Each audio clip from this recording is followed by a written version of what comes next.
بسم الله والحمد لله والصلاة والسلام على سيدنا رسول الله. أما بعد، سنتحدث الآن بحول الله تعالى على كيفية الجمع في الصلاة.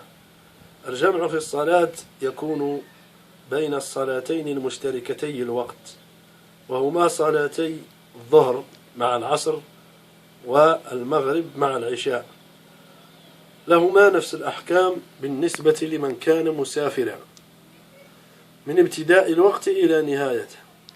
والجمع فيه جمع تقديم وجمع تأخير، أما الجمع الصوري فلا نتحدث عليه، وسنبين بهذا المخطط وبطريقة سهلة ليفهم المصلي متى يجمع جمع التقديم ومتى يجمع جمع التأخير ومتى يصلي كل صلاة في وقتها.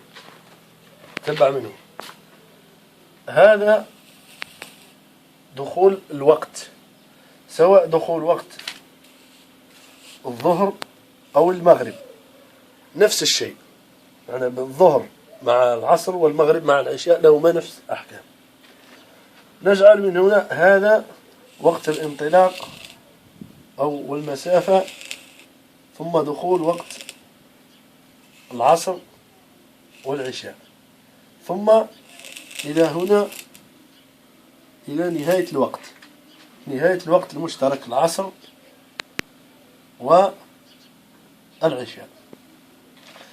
فمن انطلق بعد دخول الوقت، انطلق بعد دخول الوقت ثم لم يتوقف إلى حين خروج وقت الصلاة الثانية العشاء أو لا، فهنا يجمع يصلي جمع تقديم. هذا يصلي جمع تقديم إذا كان دخوله بعد الوقت. جمع التأخير إذا انطلق قبل دخول المغرب أو قبل دخول الظهر، قلت دائما نفس الشيء، ينطلق من هنا ويكون توقفه قبل خروج الوقت، أي قبل خروج الوقت من الصلاة الثانية، فإنه يصلي الصلاتين هنا معا. هذا المخطط سهل وبسيط. الآن بالنسبة لمن ينطلق عند دخول الوقت ويتوقف قبل خروج الوقت من الصلاة الثانية، فإنه يصلي كل صلاة لوقته، يصلي الظهر أو المغرب في وقته، ويصلي العشاء أو العصر في وقته، نفس الشيء، 3 حالات فقط. ينطلق عند دخول الوقت ولا يتوقف إلا بعد خروجه، فهذا يصلي جمع تقديم.